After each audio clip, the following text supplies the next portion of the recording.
Radio Kosova. Stetoskop. Emision për shëndetësi.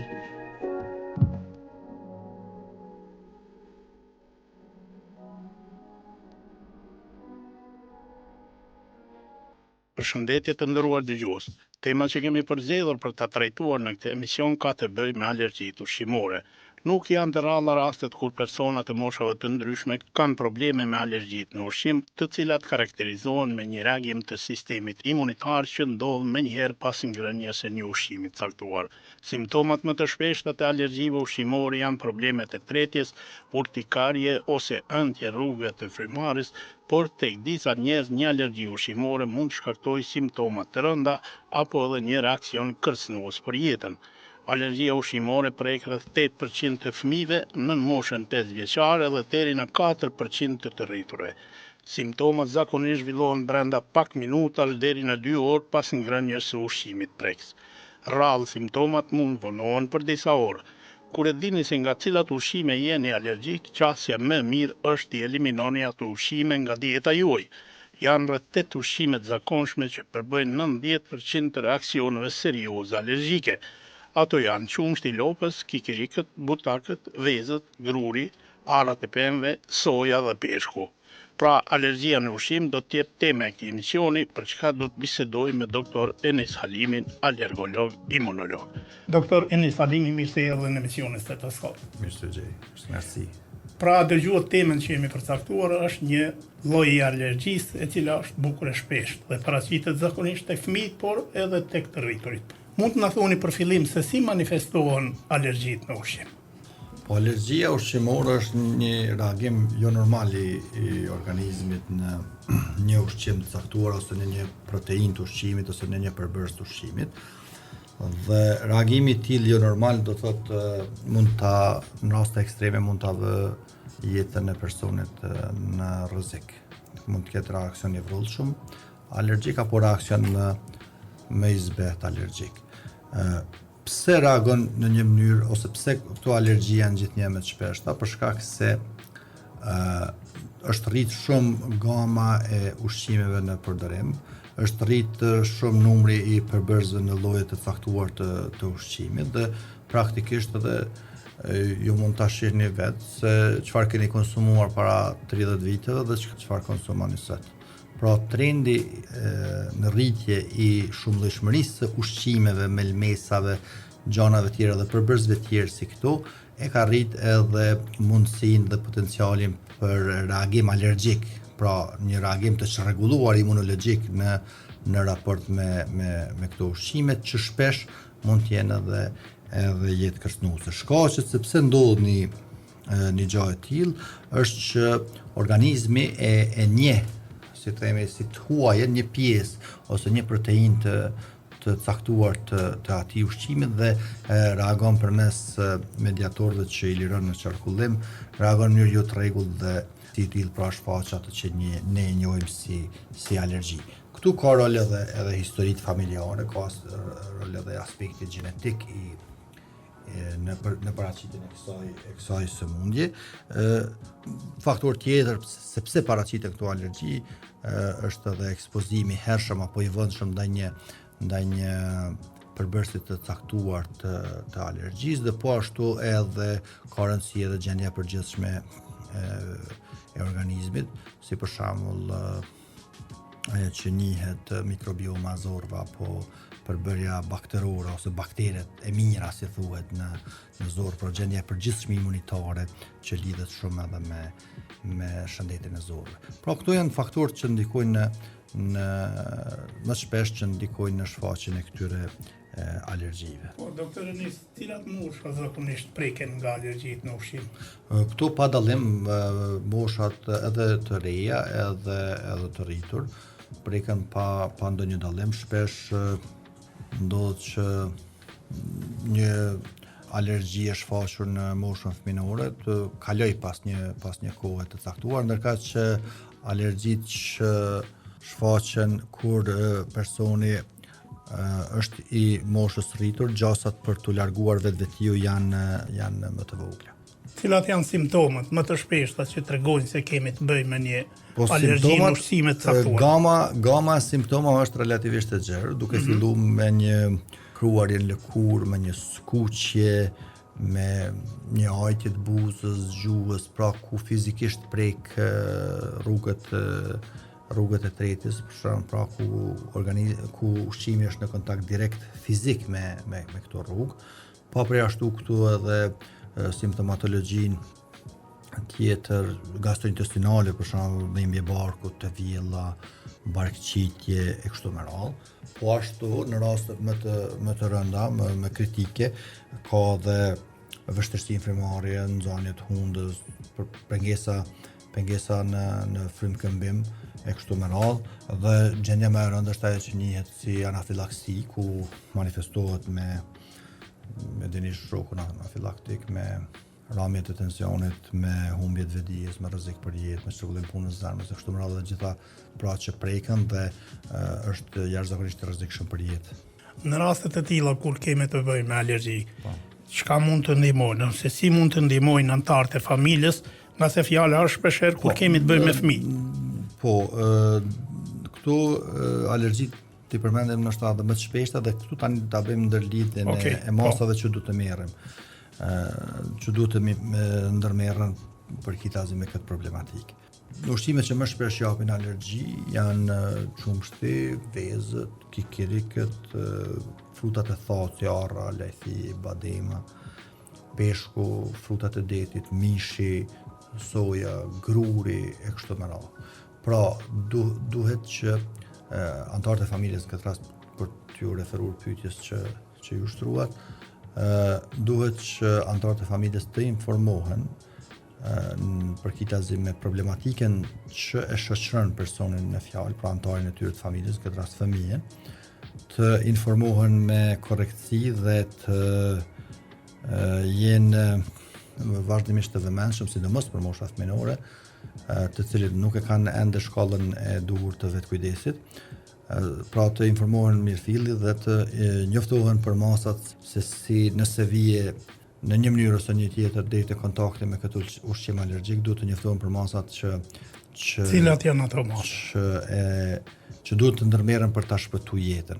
Varësisht nga reaksioni, do thotë spari ushqimi të alergjitë ushqimore është ndoshta më lehtë se të alergjitë inhalatore, për shkak se ushqimi i cili është identifikuar, atëherë ai shmanget plotësisht. Edhe gjurmët e tij, madje nëse reaksioni është i madh dhe i rrezikshëm, atëherë edhe gjurmët e atij ushqimi, pra as në gjurmë nuk duhet të ketë. Nëse tazëm një fëmijë është alergjik në peshk, anëtarët e tjerë të familjes do të nuk janë alergjik në peshk, atëherë ka shumë rëndësi që entë në të cilat përgatitet peshku për anëtarët e tjerë të familjes në ato entë të njëjta mos përgatitet tazëm ushqimi për fëmijën, pa u la në mënyrën më të mirë të mundshme që të sigurohemi se gjitha gjurmët ushqimore do të janë larguar nga ena përkatëse. Pra, janë njësër masa të kujdesit që gjitha çojnë në pikën se në atë pikën qëllimore se duhet që të shmanget kontakti me ushqimin përkatës.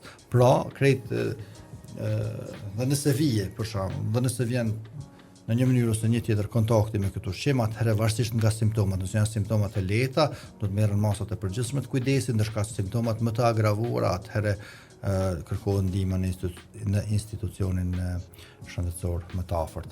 A duhet kërkuar ndihmë e mjekut, do të thotë edhe në rastet kur kemi të bëjmë me alergji pak më të lehta, apo duhet pritur që të kalojë vetë? Jo, patjetër se duhet kërkuar edhe në rastet më të lehta të alergjive, për shkak se alergjia si e tillë është e paparashikuar në rrjedhën e saj, mund që të filloj si çrregullim i lehtë e të agravojmë në një kohë shumë të shpejtë, dhe po ashtu ka rëndësi përveç aspektit akut apo imediat në këtë plan, ka rëndësi edhe gjurmimi alergologjik që bëhet nga mjeku profesionist alergolog. Pra gjurmimi alergologjik në kuptimin e krijimit të një pasqyre të saktë të qartë dhe në përputhje me atë pasqyrë dhe masat e kujdesit adekuat për secilin person. Pra, te mjeku duhet lajmërohemi gjithsesi edhe te rasti më i vogël i shfaqjes ose te simptomat më të lehta të shfaqjes alergjive, për shkak se edhe një herë përsëris, alergjia është e paparashikueshme, mund të fillojë si e lehtë dhe të agravohet tutje, dhe po ashtu ka rëndësi edhe nëse vreni që keni ndonjë reakcion alergjik ose ndonjë si themi nuk e përballoni ose nuk e toleroni si duhet një ushqim të caktuar, atëherë edhe kur nuk keni ato simptome është mirë që të lajmërohet te mjeku për gjurmim alergoimunologjik dhe krijimin e një pasqyre të saktë se çfarë juve ju mundon, në çfarë jeni alergji e kështu me radhë, potencialin kërcënues të asaj alergjie në raport me ju e kështu me radhë, pra patjetër duhet që të vizitohemi te mjeku i alergjisë. Po, doktor Enis, për ata që dinë se janë alergjik, për shembull ta marrim në qumsht, a duhet jenë të përgatitur ta mbajnë një ndim të parë apo një kuti të ndihmës së parë për të ditur se si të reagohet derisa të kërkohet ndihmë e mjekut? Nëse po, çka duhet përmbajë kuti? Kuti ose kuti e ndihmës parë si po e quheni ju, apo bën të caktuar shpesh ndoshta na fusin adrenalina për shembull. Na fusin në kurthin e vetmjekimit. Problemi ose përdorimi më i shpeshtë i adrenalinës, si po e përmendni, lidhet me alergjitë ose reaksionet e vrullshme në insekte, në pickimin e bletës, anzës e kështu me radhë, për shkak të grezës, ndërkaq te ushqimet është pak më e lehtë mbrojtja, për shkak se ju nëse jeni i vetëdijshëm se keni një alergji të caktuar në ndonjë ushqim ose përbërës të caktuar të ndonjë ushqimi, atëherë ju që nga momenti kur e bleni atë ushqim, e shikoni etiketën e prodhuesit. Për mbajtjen, tregoni të kujdesshëm në mënyrën e zgjidhjes, në mënyrën e përgatitjes, sikur që përmendëm më herët me të njëjtë ose diçka kështu ngjashëm, dhe shmangja si e tillë është më e lehtë se të alergjitë që shfaqen nga pickimi i bletës për shkak se pickimi i bletës ndodh jo të vullnetshme, në mënyrë të paparashikueshme dhe reaksionet shpesh dinë të jenë fatale. Përdorimi i adrenalinës ose mbajtja me vete adrenalinës të alergjitë ushqimore del të jetë më pak e nevojshme, jo për faktin se alergjitë ushqimore janë më të lehta, po për faktin se janë më të parashikueshme, është më i parashikueshëm kontakti i personit me ushqimin problematik ta quaj. Ta zëm, ju nëse jeni alergji në qumsht, nuk keni arsye fare që të konsumoni qumsht, ndërkaq që materiet ushqyese që do të mund t'i merrni përmes qumshit mund lehtësisht që të zëvendësohen me ushqime tjera pa e provokuar organizmin që të reagojnë në mënyrë të çrregullt pra përmes qumshtit. Pra, alergjitë ushqimore janë më lehtë të menaxhueshme sepse shmangja e ushqimeve përkatëse që shkaktojnë alergji te një personi të caktuar është më e lehtë. Doktor, sa kohë duhet kaloj prej momentit që është marrë një ushqim i caktuar që mund të jetë alergjen dhe deri te paraqitja simptomave të para? Kjo është relative, sikur te çdo alergji, do thotë zakonisht brenda disa minutave është intervali apo harku kohor është prej disa minutave deri në disa orë. Ka potencial që të shfaqet një alergji dhe sa më vonë që shfaqet në kuptimin nga momenti i futjes së alergjenit ose i konsumimit të një ushqimi të caktuar, sa më vonë që shfaqet kjo alergji, atëherë potenciali jetëkërcënues i saj është gjithnjë më i vogël. Ta zëm, është më vështirë dhe më e paparashikueshme dhe më jetëkërcënuese një alergji e cila shfaqet në 2-3 minuta ose në minutin e parë pas konsumimit të një materie, të një ushqimi të caktuar, se sa ajo alergji e cila shfaqet mas 4 ose 5 orësh të konsumimit të një ushqimi. Pra, alergjia sa më shpejt që shfaqet është më rrezikshme, më jetëkërcënuese dhe kërkon vëmendje më të shtuar dhe masa më serioze të kujdesit për ta shpëtuar jetën. Disa nga simptomat që i përmendet janë gati të ngjajshme me intolerancën ushqimore. Si mund ta dallojmë alergjinë nga intolerancë? ka shumë dallime për cilat duhet jemi të vëmendshëm. Në aspektin e kështu të mekanizmave të kësaj, alergjia është e lidhur me reagimin jo normal apo me një reagim të çrregullt të sistemit imunitar, ndërkaq intoleranca zakonisht shkaktohet prej ndaj mungesës ndaj enzimi dhe nuk lidhet domosdoshmërisht me sistemin imunitar.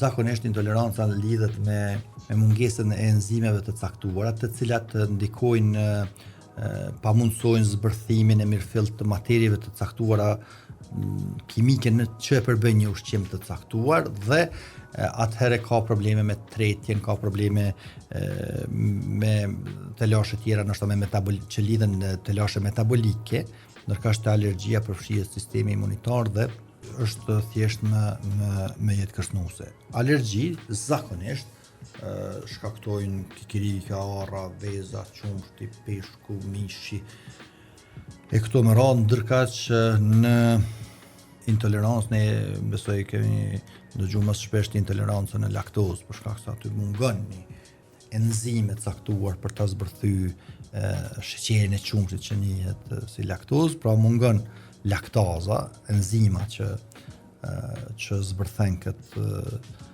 përbërës dhe shkakton probleme të tilla që manifestohen me fryrje, gazra, dhembje barku, diarre, kapslëk, dhembje koke, të vjella ose mundime, nauzesi thuhet të mundime, ndërkaq këto janë simptomat të intolerancës, ndërkaq të alergjit shfaqen me simptoma më të vrodhshme si kruarje, skuqje, ajtje, vështirësi në frymëmarrje, probleme po ashtu edhe me traktin tretës, e për të përfunduar me shkallën më të agravuar të smundit që është anafilaksia, që është gjendje jashtëzakonisht jetë kërcënuese dhe si të tillë meriton vëmendje të veçantë. Pra ky është disa nga dallimet, qoftë në mekanizma imunologjik që përfshin ose nuk përfshin sistemin imunitar, pra alergjia përfshin sistemin imunitar, intoleranca nuk e përfshin, po është më shumë në aspektin e enzimeve dhe pranisë ose mungesës së tyre.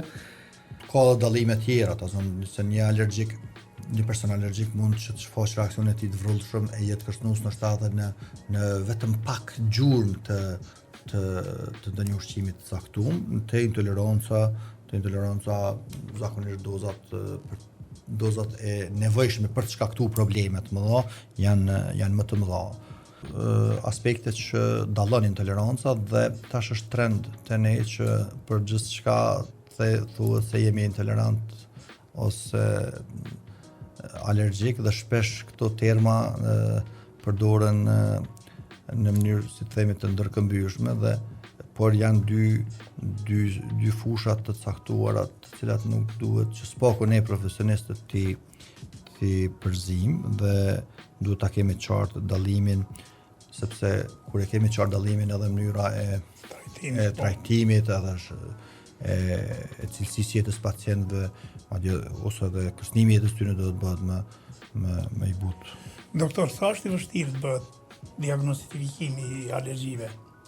Diagnostikimi do të bëhet përmes gjakut apo edhe përmes testeve të lëkurës për alergjitë ushqimore, po flasim tash, po ashtu edhe përmes metodave tjera tash që janë në trend, sepse tash mjekësia është lëshu, si themi, në nivelin molekular dhe gjithnjë më shumë po punohet në drejtim pra në nivele molekulare të diagnostikimit. E kështu me radhë, ndërkaq ka metoda jashtëzakonisht të sofistikuara, të mira, të lehta dhe relativisht edhe të lira për diagnostikim të alergjive dhe përveç tjerash ka edhe një vedisim përkitazi me këtë problematik, vedisim të popullata përkitazi me këtë problematik dhe implikimet që mund të paraqet ajo në jetën e secilit individ që preket me të.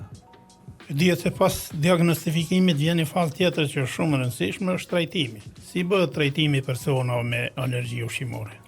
Trajtimi, sikur të çdo problem tjetër shëndetësor, edhe te alergjitë ushqimore, aspekti ose çështja më e mirë apo më e lehtë për trajtim ka të bëjë me shmangjen e ushqimeve, sepse është më e lehtë ta zëm krahasuar me alergjitë inhalatore, këto që alergjitë inhalatore pra përfshin sistemin respirator dhe po ashtu dhe sisteme tjera dhe vrima hyrëse e alergjenëve te këto alergji është goja, hunda, syri, pra gjitha vrimat natyrore në trupin e njeriut, po ashtu dhe papërjashtu dhe lëkurë.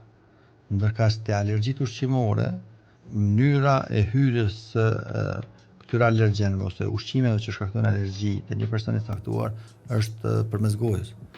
Andaj, për rrjedhoj, ajri është më i vështirë për të shmangë, për të futur ta zëm në vesh ose në sy ose në hund, ndërka që ushqimi është shumë e thjeshtë. Nëse ju keni dyshime për alergji, atëherë ose alergjit konfirmuar, gjëja më e thjeshtë që mund ta bëni është shmangë, që të mos e hani as ushqimin, as ushqime tjera në përbërjen e të cilave ka edhe gjurmë të ushqimit i cili juve primarisht ju shkakton alergji. Nëse jeni alergjik ta zëm në banane, ju nuk duhet të konsumoni as banane, por nuk duhet të konsumoni as ëmbëlsira që përmbajnë banane, as një gjë që përmban qoftë edhe gjurmë të bananës. Kështu që është shumë e thjeshtë, nëse ka përbajtje të bananës, ju nuk e hani. Ose përbajtje të një ushqimi tjetër, të mollës, ta zëmë ose. Problematika është nga se tregu kosovar është i vërshuar me ushqime të ndryshme, që vijnë nga vete të ndryshme. Tregu kosovar është i vërshuar. Tregu kosovar edhe tregtarët nuk janë korrekt. Përdorin etiketa të falsifikuara. Sigurisht. Nuk korrespondojnë etiketat me përbërjen e vërtetë të atij ushqimi.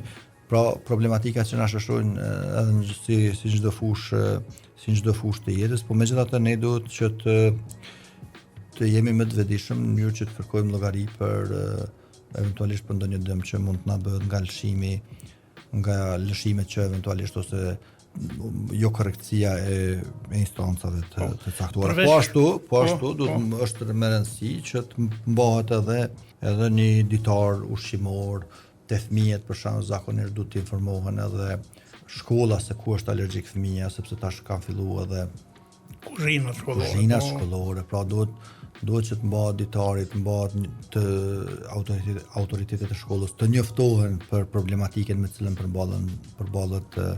përballet nxënësi dhe gjithnjë duke u kujdesur që të mos shndrohet ajo në një stigmë, në një etiketë se ai fëmijë ka diçka më pak ose është më hendikepuar në raport me të tjerët dhe po ashtu duhet që për simptomat më të lehta të zëm ushqimor të përdoren terapi, si që janë antihistaminik, kortikosteroid, e kështu me radhë, në mënyrë që në fakt përballja me këtë problematikë të bëhet më e lehtë. Doktor, te alergjitë e tjera shpesh përdoret desensibilizimi.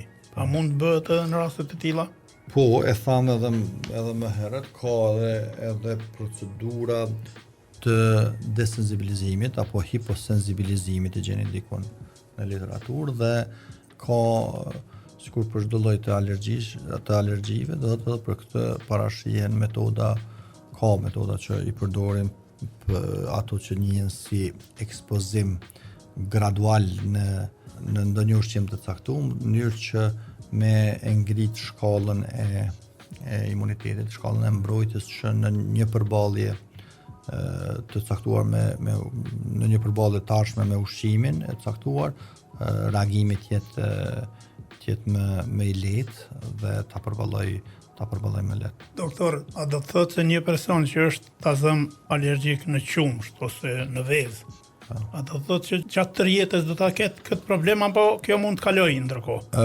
Zakonisht te fëmijët gjasat për që kjo të kalojë është më e madhe.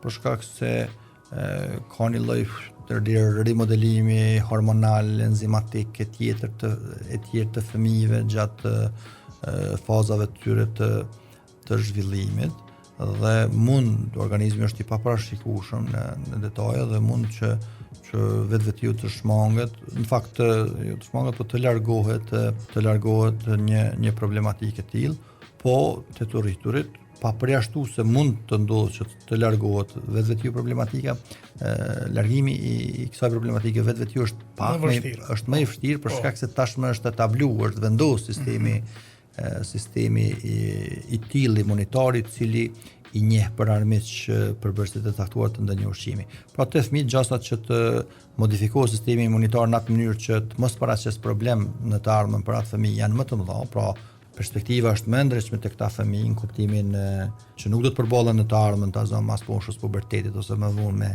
me alergjitë në fjalë, ndërkaq që të të rritur prognoza është më e zymt nëse një 40 vjeçar zbulon se ka një alergji në ndonjë ushqim të caktuar, gjasat që vetvetijo ti largohet ajo alergjia në të vogla se sot të ndonjë. Doktor, kemi hyrë minutat e fundit të emisionit dhe zakonisht në fund flasim për preventivet. A ka mundësi që të prevenohen alergjitë e tilla apo jo? Ka teori të ndryshme se si arrihet një proces që lidhet me ato që folëm në fillim me shkaktarët. Pse vjen deri një alergji? Pra thamë që ekspozimi i hershëm ndaj disa ushqimeve të disa fëmijë apo ekspozimi i vënshëm i fëmijëve ndaj disa ushqimeve mund të paraqes rol të rëndësishëm në shfaqjen ose mos shfaqjen e ndonjë alergjie. Pra, do thotë ka rëndësi edhe ekspozimi i hershëm për të alergji tjera, sepse bëhet fjalë edhe po ashtu edhe ekspozimi i vënshëm. Pra, koha se tash cili është i hershëm e cili është i vënshëm është relative, sikur gjithçka në mjekësi, për shkak se janë teori që lidhen me gjasën. Ta zëm, ju mund të mos keni asnjë faktor rreziku për një sëmundje të caktuar, po ju smundeni vuani nga ajo sëmundje. Ndonse nuk keni asnjë faktor të njohur rreziku për kitazim të. Doktor Enis Salimi, nëse nuk keni asgjë për të shtuar, unë ju falenderoj shumë që ishit pjesë e emisionit Stetoskop dhe ju dëshiroj sukses në punën tuaj. Faleminderit dhe ju lumt për punën që po bëni në sensibilizimin e opinionit për kitazim me temat mjekësore e në veçanti edhe për alergjitë, që shpesh mund të jenë jetë kërcënuese për individ dhe për popullat. Faleminderit shumë. Të nderuar dëgjues, me kaq që kemi përfunduar emisionin e sotëm. Faleminderit për vëmendje dhe vazhdoni të qëndroni edhe më tutje në valët e programit tonë.